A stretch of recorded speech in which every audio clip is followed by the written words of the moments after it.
Hello बच्चों, study mafia में आपका स्वागत है। आज हम एक ऐसा चैप्टर करने वाले हैं जो बोर्ड एग्जाम्स के लिए सुपर इंपॉर्टेंट है और जिससे आपके नंबर पक्के हो सकते हैं। तैयार हो जाओ इलेक्ट्रोमैग्नेटिक वेव्स को मास्टर करने के लिए। तो सबसे पहले ये बताओ, पढ़ाई कैसी चल रही है? बोर्ड्स की तैयारी आवन है? देखो, मुझे पता है कि इस चैप्टर से काफी बच्चों को थोड़ा डर लगता है, पर टेंशन की कोई बात नहीं। आज इस चैप्टर को इतना आसान बना देंगे कि सारे डर दूर हो जाएंगे और नंबर पक्के हो जाएंगे। अच्छा, आपसे एक सवाल है। बोर्ड्स में आपका टारगेट स्कोर कितना है? नीचे कमेंट करके जरूर बताना। मुझे देखना है मेरे स्टूडेंट्स क्या एम कर रहे हैं। और हाँ, ये भी बताना कि नेक्स्ट चैप्टर आपको कौन सा चाहिए। चलो, अब मिलकर इस चैप्टर को फोड़ते हैं। देखो, ये चैप्टर सीबीएसई बोर्ड्स में लगभग 3 से 5 मार्क्स का आता है और मैं आपको बता रहा हूँ ये फ्री के मार्क्स हैं। बस थोड़ा सा कॉन्सेप्ट समझना है और ये नंबर आपकी पॉकेट में।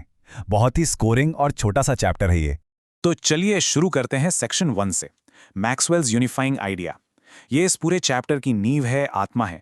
मैक्सवेल ने ही इलेक्ट्रिसिटी और मैग्नेटिज्म को जोड़कर एक कमाल की चीज बनाई थी जिसे हम आज पढ़ने वाले हैं। तो सबसे पहले ये इलेक्ट्रोमैग्नेटिक वेव है क्या? बिल्कुल आसान भाषा में समझो। ये एक ऐसी वेव है जिसमें इलेक्ट्रिक फील्ड और मैग्नेटिक फील्ड एक दूसरे के दोस्त हैं।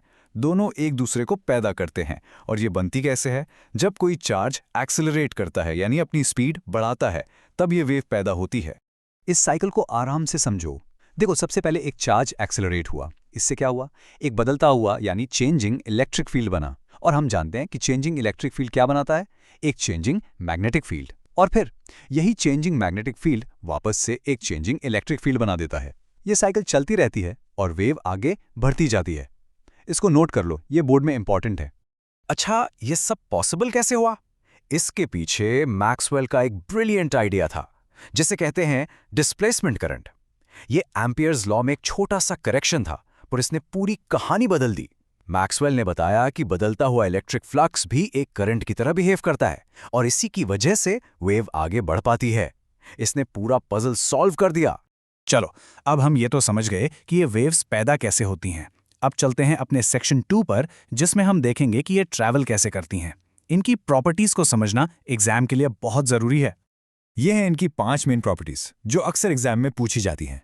पहली, ये ट्रांसवर्स होती हैं। दूसरी, इन्हें चलने के लिए किसी मीडियम की जरूरत नहीं होती। तीसरी, ये लाइट की स्पीड से चलती हैं। चौथी, इनके पास एनर्जी और मोमेंटम होता है। और पांचवी, इन्हें पोलराइज किया जा सकता है। चलो एक एक करके समझते हैं। ट्रांसवर्स का मतलब क्या है? इसका मतलब है कि इलेक्ट्रिक फील्ड, मैग्नेटिक फील्ड और वेव के चलने की डायरेक्शन, ये तीनों एक दूसरे के परपेंडिकुलर होते हैं, मतलब 90 डिग्री के एंगल पर। सोचो, अगर वेव एक्स एक्सिस पर जा रही है तो इलेक्ट्रिक फील्ड वाई एक्सिस पर ऑसिलेट करेगा और मैग्नेटिक फील्ड जेड एक्सिस पर। यह डायग्राम एग्जाम में पूछा जा सकता है। और ये इनकी सबसे कमाल की प्रॉपर्टी है।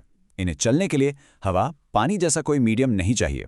ये वैक्यूम यानी खाली स्पेस में भी ट्रैवल कर सकती हैं। इसका सबसे बेस्ट एग्जाम्पल क्या है?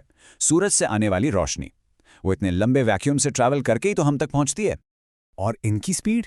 वैक्यूम में इनकी स्पीड कांस्टेंट होती है, जिसे हम c से लिखते हैं, और इसकी वैल्यू है 3 × 10⁸ मीटर पर सेकंड।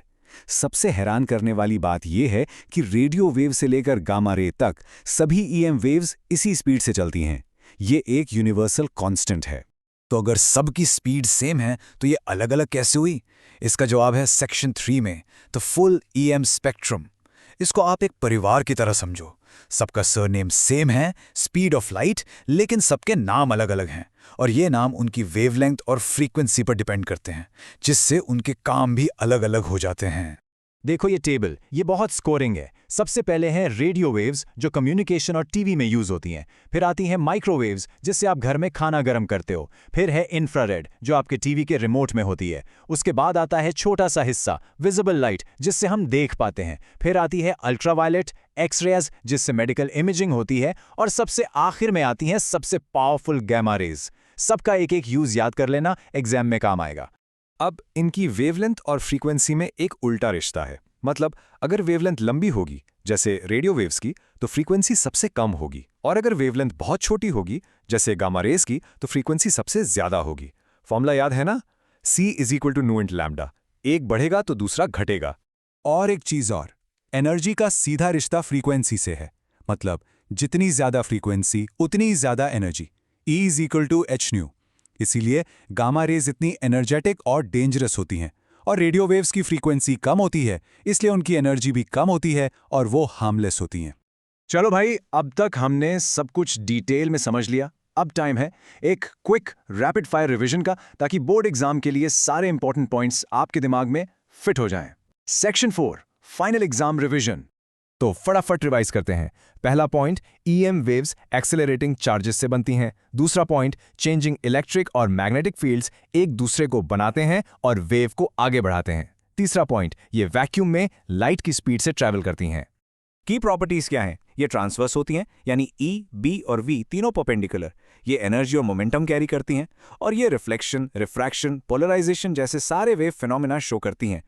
और आखिर में स्पेक्ट्रम। इसकी पूरी रेंज रेडियो से गामा तक है। वेवलेंथ और फ्रीक्वेंसी एक दूसरे के इन्वर्सली रिलेटेड हैं, और हर वेव टाइप का एक स्पेसिफिक और इंपॉर्टेंट यूज होता है। बस यही है पूरा चैप्टर। बस इतना ही। अगर आज का कॉन्सेप्ट क्लियर हो गया हो तो लाइक करो, शेयर करो और स्टडी माफिया को सब्सक्राइब करना मत भूलना, क्योंकि यहाँ पढ़ाई होती है स्मार्ट तरीके से।